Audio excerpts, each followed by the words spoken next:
Ensuite,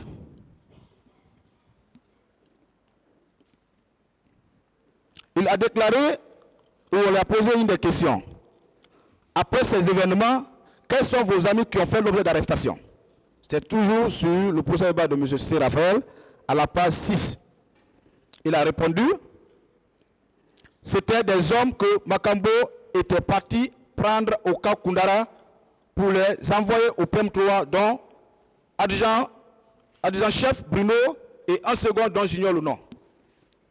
Est-ce qu'une preuve palpable qui atteste également que M. Toumba s'était rendu au stade avec des gens du camp Makambo? Oui, tout à fait. Bien.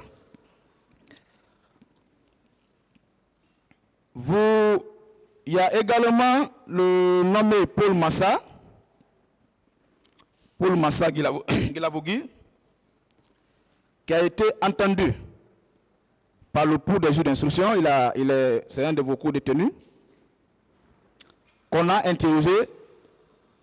Je parle de son procès verbal en date du 5 août 2015. Sur la page 3, on lui a posé la question et il a répondu, SIR, ce sont les commandos chinois Nkefi, Do, Smaï, Sodia, Jo,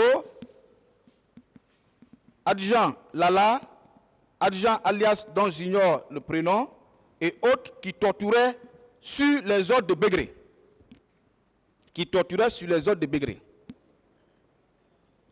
Oui ou non, le camp Makambo était un centre de torture après les événements du 28 septembre. Puisque Paul Massa lui-même déclare que ce sont les gens dont je viens de citer qui torturaient sous les ordres de Bégré. Tout à fait. Tout à fait. Qui avait nommé Bégré au camp Koundara? La proposition avait été faite par Toumba. Par Toumba. Ouais. Et j'ai intériné. D'accord. Parlez dans le micro. La proposition faite, j'ai adhéré. D'accord. Et pour appuyer ce que vous avez dit, sur la page 4 de déposition de M. Paul Massa, il est clairement indiqué, ça c'est la page 4, toujours sur le même procès verbal, c'est Toumba qui commandait le camp Makambo. Sur la page 4. On dit c'est Toumba qui commandait le camp Makambo, mais il n'y avait pas de bureau. Oui ou non, une raison de plus que c'est M. Toumba qui avait la même mise sur le camp Makambo. Tout à fait. Bien. Oui ou non, une raison de plus que les hommes qui avaient été arrêtés, mis à la disposition du PM3, étaient ceux-là qui s'étaient rendus au stade en compagnie de Bégré. Tout à fait. Bien.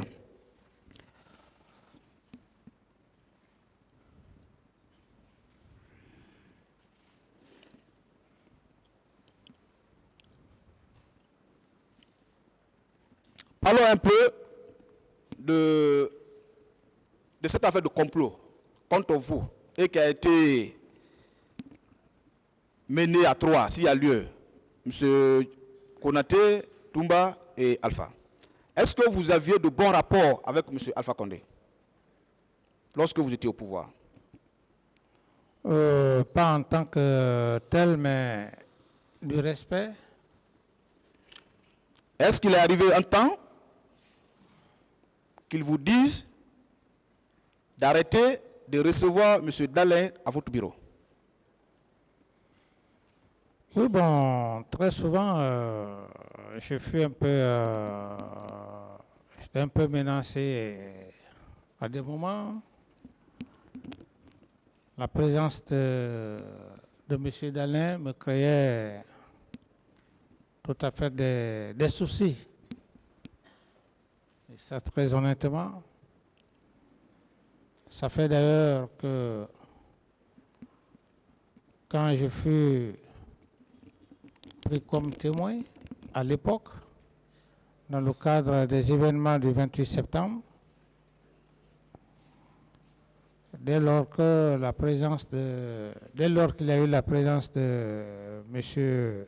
Dallin à l'époque, immédiatement, ça n'a pas duré et je fus inculpé. D'accord.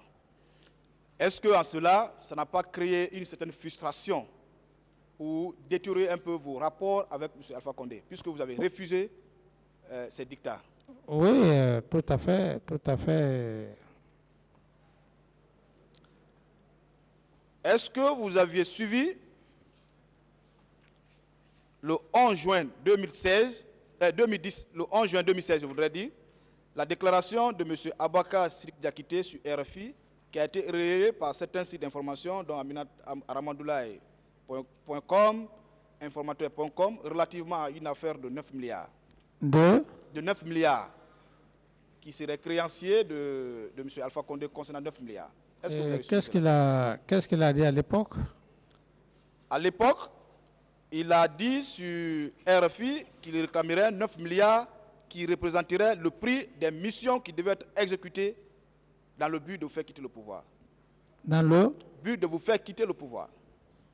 Est-ce que vous avez écouté ça? Donc ça prouve à suffisance tout ce que j'ai dit. C'est ma première nouvelle. Et cette information est encore disponible sur des sites d'information dont aramandoulaye.com et informateur.com. Donc ça prouve à suffisance, maître, tout ce que je suis en train de dire par rapport au problème de complot. Bien.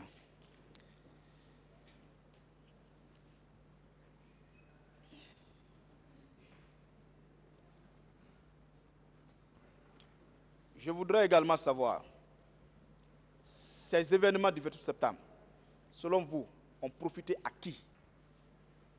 Mais ça a profité au général Sekouba et au président Alpha. Qui sont venus, qui vous ont poussé à quitter le pouvoir et à organiser des élections. Oui, d'une part à Sekouba. Oui. La mission était d'organiser les élections présidentielles, donner le pouvoir à qui il veut. C'était l'objectif recherché. Il en a eu. Et tous les Guinéens conscients savent ce qui s'est passé quand il a assumé l'intérim de la transition. Et pour preuve même,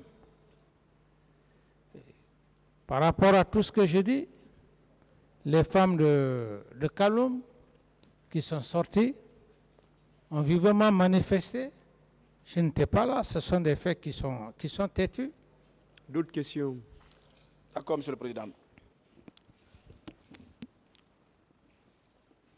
Au lendemain ou les jours qui ont suivi, le 28 septembre, vous avez essayé à ce que la justice soit rendue et que le peuple de Guinée sache qui a fait quoi dans cet événement.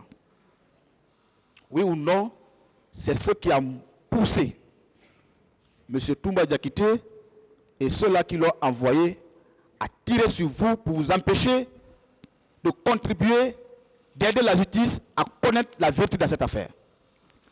C'était ça l'objectif recherché, parce que aujourd'hui, paix à l'âme de ceux qui ne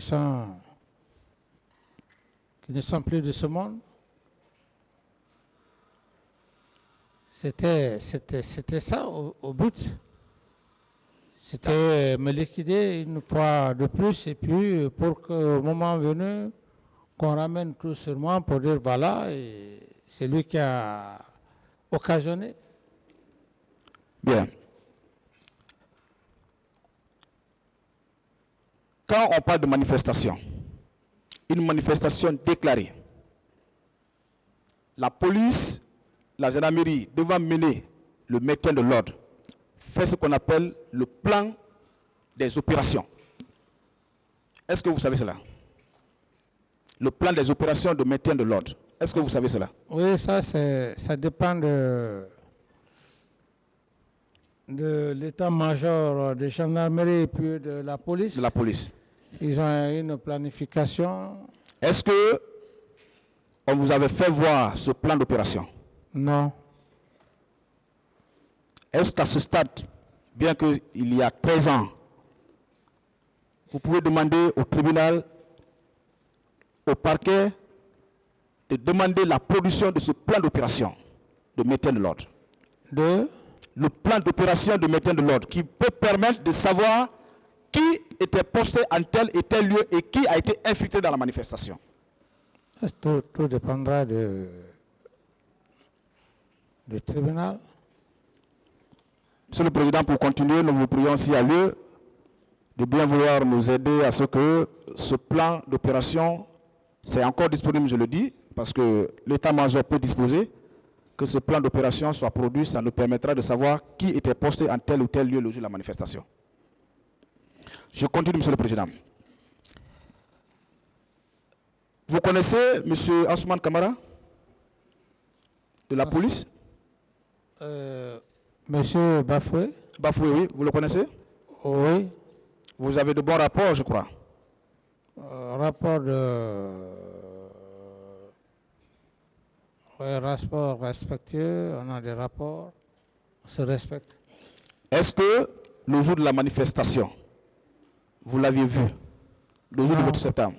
On ne s'est pas vu. On vous a posé une question hier ici, selon laquelle que M. Bafoué, M. Ansoumane Kamara aurait déclaré que le président d'Addis est énervé du fait que la manifestation a eu lieu. Est-ce que vous, Monsieur le Président, vous avez déclaré, soit au téléphone ou devant lui, que vous êtes énervé, frustré du fait que la manifestation a eu lieu? Monsieur Bafoué? Oui. Non. Vous n'avez jamais dit ça? On ne s'est pas vu le 28 septembre. Encore mieux, on ne s'est pas parlé.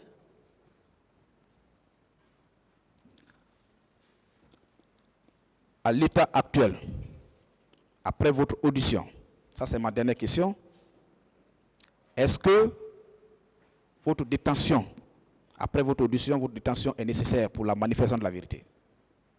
Oui, c'est l'objectif pour lequel d'ailleurs, c'est l'objectif pour lequel je suis là. Non, je pose la question, à l'issue de votre audition, est-ce que votre détention est nécessaire désormais? Ou bien vous demandez que vous soyez remis en liberté? Je demande que justice soit faite. Si je me suis déplacé du Burkina Faso jusqu'ici et je me suis constitué pour la première fois au procureur et à Monsieur le Président, c'est pour la manifestation de la vérité.